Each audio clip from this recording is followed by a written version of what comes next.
All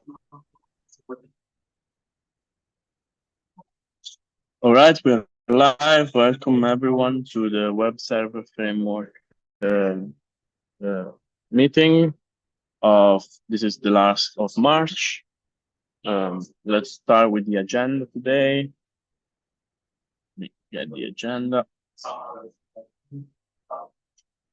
So please add your name in the agenda. We'll post it here in the chat. There we go.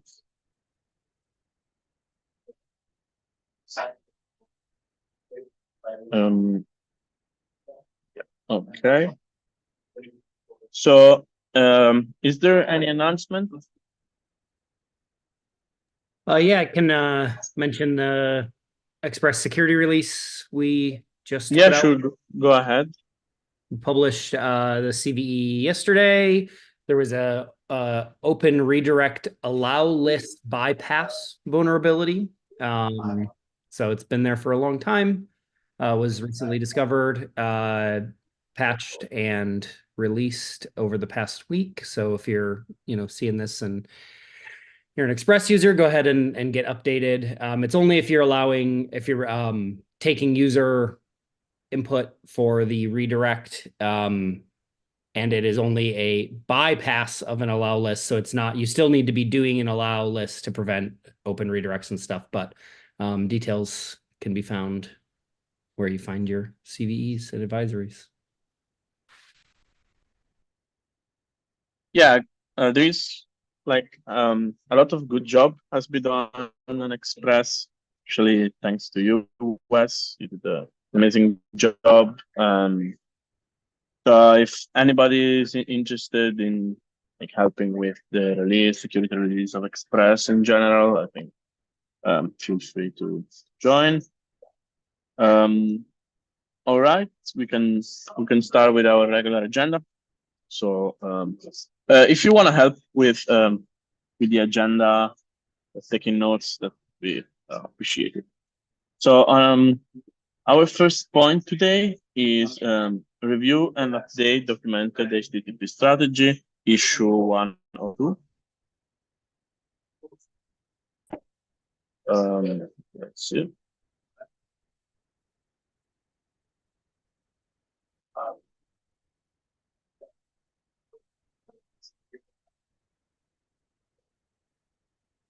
Okay. So I don't think there is any update on this one. I think this is something that we might want to tackle at the collaborator summit. I think this is more in-person activity to kind of shape the next step on the HTTP. What do you think?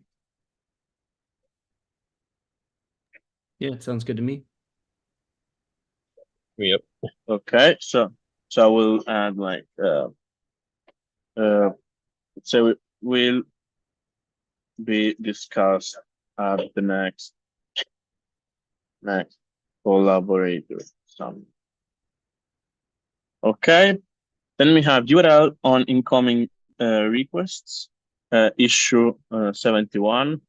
I think we saw something similar on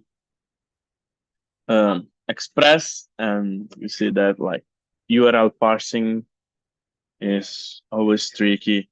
So like there are, for context, there has been some proposals to add it in Node.js to basically provide the property for the incoming request called URL, where there is the actual URL, and I think this is for the compatibility with the web API request and response. I think this is the whole objective, but there have been some discussion lately, and like, yeah, go ahead, Wes. Oh, you can finish. I can go after when you're ready. You said there was some discussion lately, so I don't want to cut you Yeah, off. I believe. Oh wait, yeah, sorry, Jean, I will have to keep the show. Um, I'm not sure. I'm not 100%. I'm mostly on like the -1 on this feature due to how uh, risky this is. But I've been playing with the next HTTP stack, like the add-on that I created, and I think it is going to be necessary, specifically for the compatibility with request and response object. That if we want to have a modern HTTP stack, we need to have a URL in the like we just need it I think you because answered the the question I was request. going to ask. So you're saying, just to Okay. make sure I understand, you are saying we should do this with the new request and response object APIs. Okay, Yeah. cool. That was what I Yeah. raised my hand. I was thinking maybe we just abandon this idea that is in the PR, or abandon. We say, hey, we're not going to make changes to the old one for compatibility's sake, but we are going to introduce the new one, and then we just say that's where you should get your new URL instances. Is that what you were going for then there? Yeah, exactly. Because if you want to use the web API request, you need to have a URL. It's on the spec. So then it makes sense. Right now, doesn't make sense. I think. Yeah, go ahead, Paul. Yeah, I first of all, I agree with the direction. So let's not bring it in the incoming message that we have nowadays. Originally, I was proposing in one of the PR related to this issue to create a new method, but then it's too much for what is actually doing. I just have a final talk though.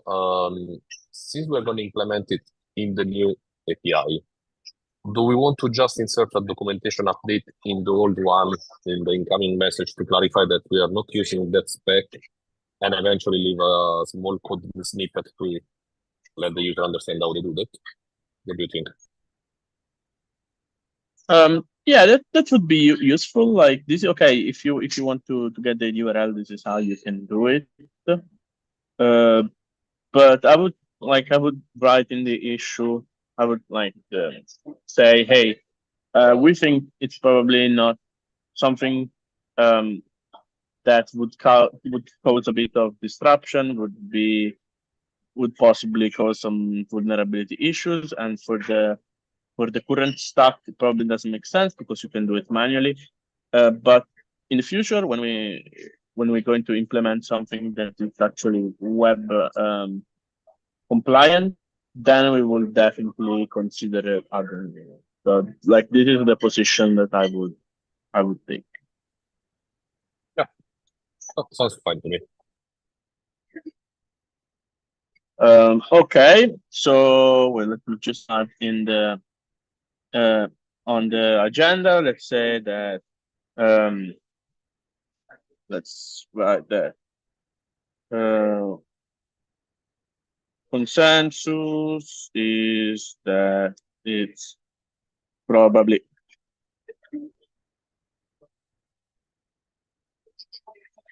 not worth implementing request.url due to insecurity possible vulnerabilities. We should document how to do it manually. And when and to possibly implement it in the next HTTP. Okay. Um, if there is something additional, you like something that you want to add on this point, or we can go to the next one. Do we quick I think question. Do we think yes.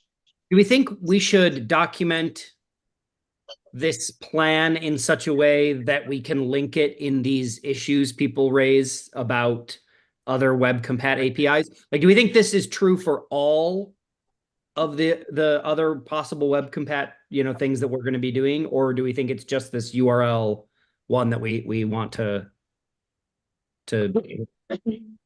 Actually, I see a I different think it's problem. just this URL one. I mean, for Sony, it's just probably this one, I agree. And second of all, I think that if we start doing this kind of references in the official documentation, not just for HTTP, but in general, we will become huge mess to maintain. Not for just the working web, in general for other activities as well. I would say don't do that for now. Yeah, so my idea is that we should not say, hey, we don't want to implement web compatibility. I think the goal is to implement web compatibility, but just when it makes sense and it doesn't cause too much disruption. Like URL parsing is something that can be abused and can be disruptive.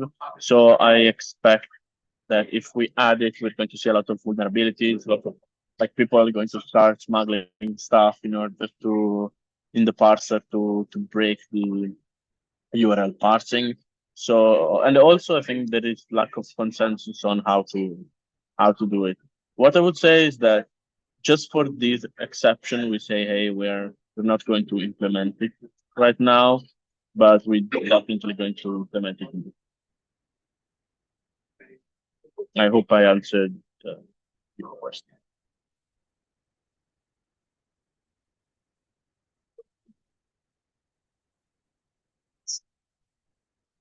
Okay.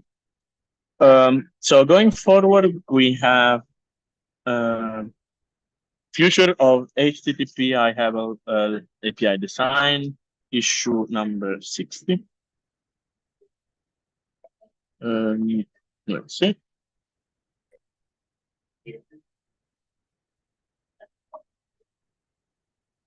I think after our last meeting, I moved a bunch of this stuff over to the new. Yeah, last month. I thought I opened a PR with like just pulling the docs over that had come out of these. Let me see. Yep, right here. So this I pulled over like James's comment. We could probably. Okay, that's great. Let's see. Can we close? Actually, it looks like some of Robert's stuff is. Did I get Robert? Okay.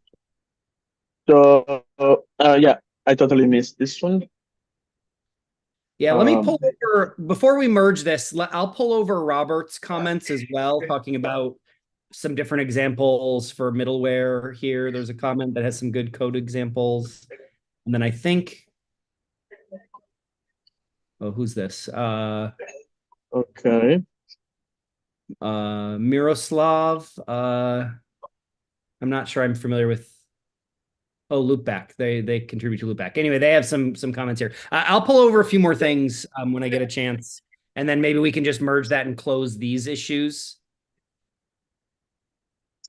Does that sound like sounds good? Okay. Yeah. So actually, I have some update. So I was working on an updated HTTP stack. I opened a PR. So it seems that Nearform is interested in sponsoring, but I would not say 100%, but it's willing to sponsor some of my time on this activity. So and also Paolo.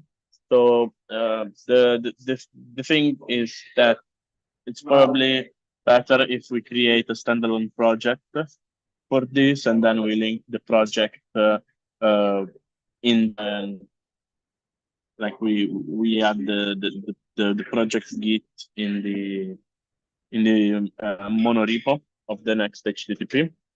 I have I've been experimenting with the. I created a TCP socket implementation, and I created a very basic HTTP server. So the main issue I see is that request and response web like the web API global objects in the way that they are created, they are like really not performant.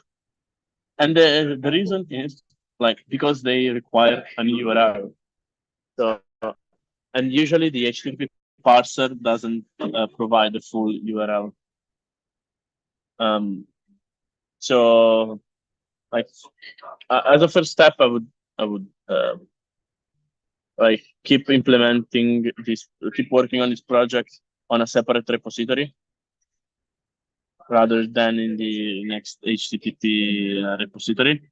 But then have it linked inside that repository.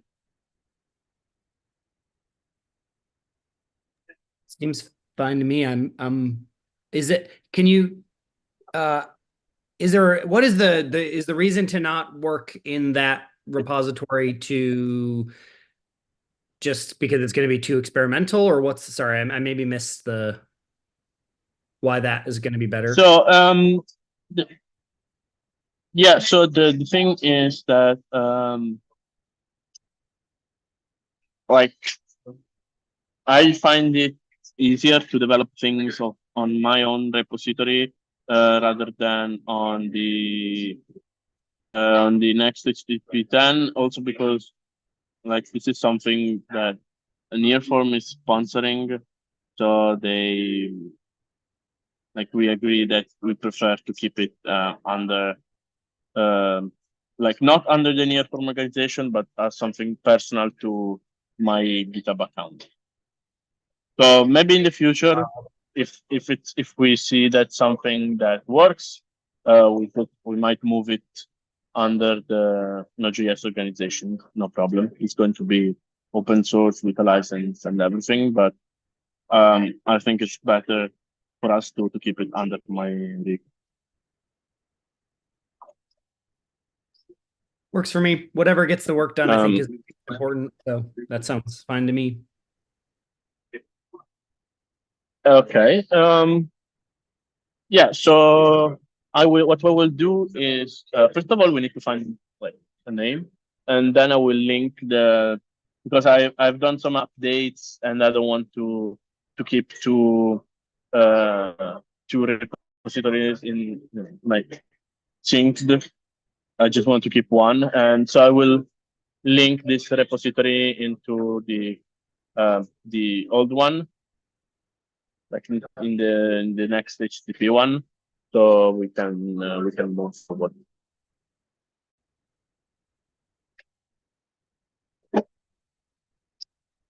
Okay.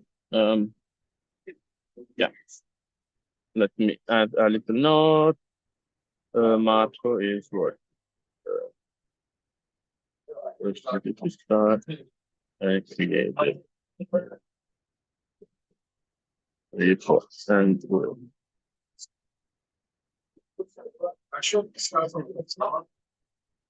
okay. We have one last point on the agenda. We have discussed modules in Canary in the gold mine, issue number 35.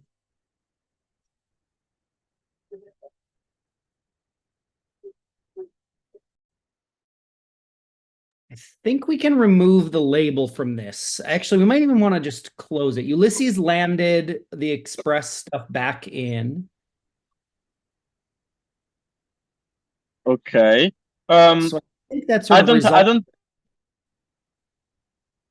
I don't have permission on the web server framework repository, so I cannot remove the agenda, the label. Okay, I just removed it, but we should also get you. Let's see, how do I can't manage that. So I have right, but I don't have admin, so I can't add you on it, but definitely. What do you need, Fox? I should have all the permissions. Yeah, I don't have permission to edit stuff on the web server framework. Oh, you don't? Okay. Okay, we can. I was given membership to the working group, but I was never invited to the working group itself.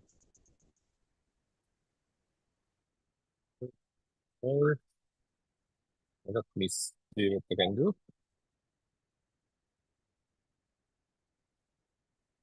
Oh, because you're not in the work in the group on GitHub. Okay. Yes, Okay. but I created a PR to add myself, and it was merged, but it was never actually. I was never sending. Oh, I see. Okay, I will write in the TSC chat to see what is the bureaucracy here, and I will add you eventually. Okay, is this something you control? Because I have access. I could just add you literally right now. No, same here. I also have the permission, but I'm not sure if there is any procedure we have to follow. I was just wondering. My understanding was, and this is purely from doing this for the package maintenance working group, is that we have a process documented in the README, and then from there it's up to us to do that. So that okay. That is we used to, for a while there, I did a little bit of it on the package maintenance working group, but this list, let's see, does it say right here, joining? We encourage participation. Feel free to join. How to join? Refer to team membership section of the governance doc.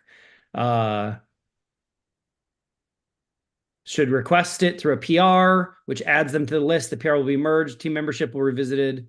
It does not say anything about us needing the TS or anybody outside of the group. Okay, so yeah. So from my experience, everything that doesn't grant particular permissions, like I don't know, releases, build, security, and it doesn't need like a TSC approval. Okay. Let me do like this. I will add you and myself because I'm also missing that group for some reason. I mean, I'm part of whatever, but I will double check in the TSC chat anyway. So I will add you for now, and eventually I will revisit later. So give me a sec. Okay. Yeah, this was it for the agenda. I would like to propose something. I would like to actually purge the inactive members from the web server framework, so we can just like reset.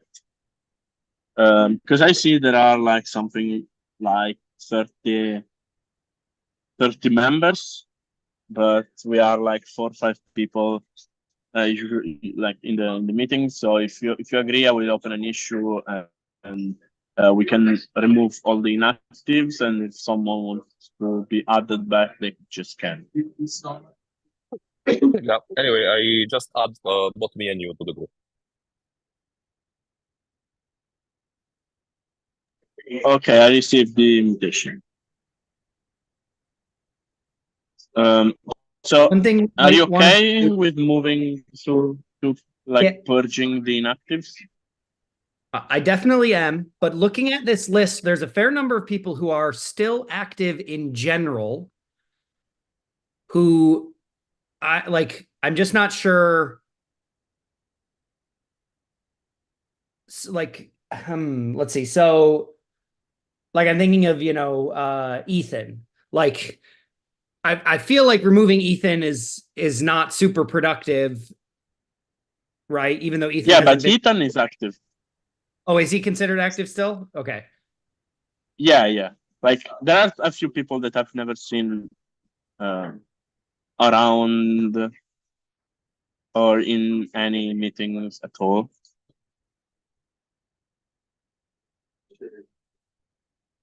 So I think it's just general ping. No,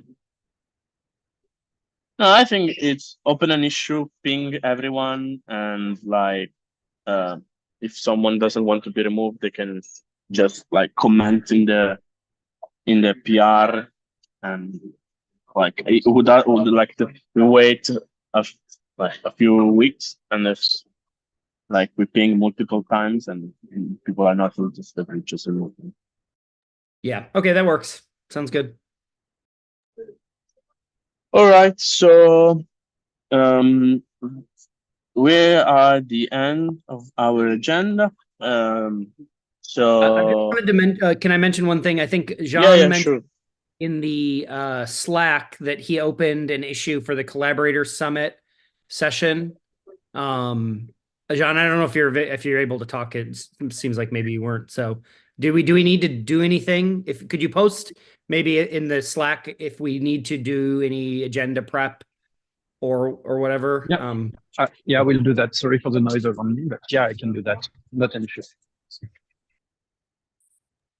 Great.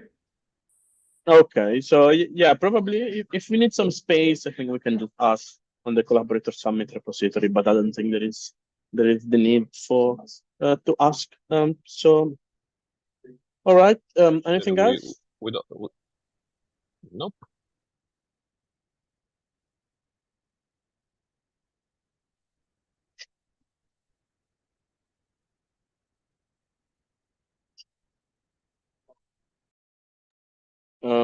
I couldn't hear you, Paolo.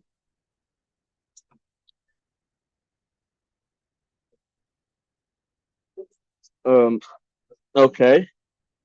So if anything else, that's it for these Node.js Web Server Framework meetings. Thank you very much for attending, and we will meet each other in London next week. Thank you very much.